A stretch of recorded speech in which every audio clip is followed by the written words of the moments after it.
disappointing that those stars, soccer stars, couldn't just say what they thought, couldn't say the obvious, that men don't belong in women's sport. I mean, it's mildly disappointing, but it doesn't shock me that they didn't have much to say.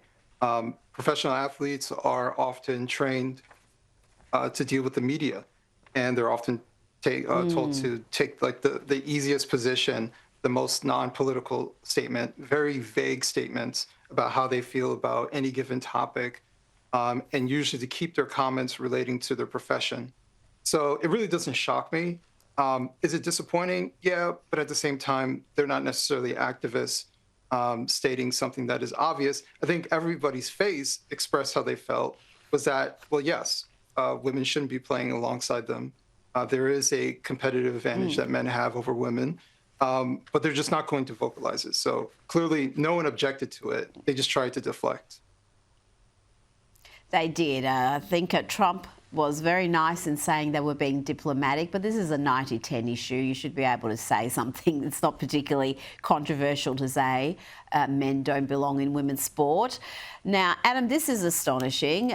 Nearly 70,000 individuals have signed up for a new US residency program called the Trump Card, which requires a $5 million investment to gain legal residency. So instead of a green card, this is called a gold card.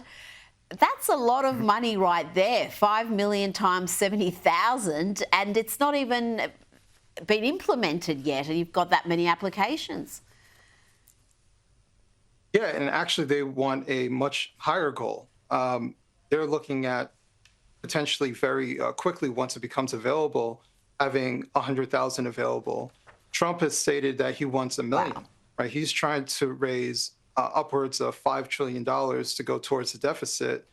That $5 trillion is nothing to, shy away from.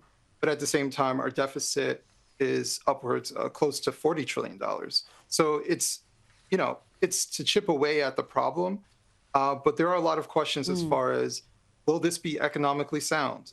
Are there any sort of repercussions? Are we just attracting one particular class of individual to come in, assuming that they're going to stimulate the economy, rather than just find a place for them to lay their head? So, there are a lot of questions surrounding it, but it is, to be fair, replacing the EB-5 visa program, which has a lower threshold, but it does have a job creation requirement. Well, I mean, if you're investing $5 million just to enter the country, that's probably going to create a few jobs. I mean, it's hard to invest that kind of money without some sort of economic activity and job creation.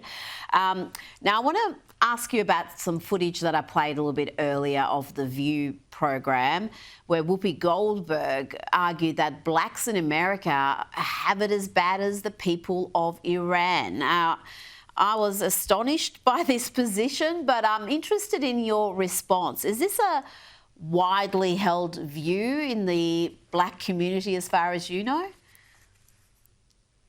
Yeah, I was equally astonished. It is very ignorant to state that it's equal in treatment, especially if you're talking about modern day, which is very interesting in the conversation that she was having. Quickly, she ran to 1965, when we're talking about modern day Iran versus modern day America. The problem that I see is that wealthy, elite blacks tend to have very little issues, so they hold on to a collective oppression, right? This perceived oppression. Meanwhile, they always avoid how comfortable their life is. Whoopi Goldberg is a multimillionaire. I would be willing to bet that she lives a very luxurious life, and she's around people who look like her and don't look like her on a consistent basis. And the amount of oppression that she deals with is incredibly minimal in today's standards, right? I can't speak for how her life was in the 80s or in the 70s, when she was very young. But today, it's very comfortable. And she has to go to some sort of group oppression because her life is lacking that oppression. So much of this is honestly just pathetic. It's very sad to see someone who is so privileged.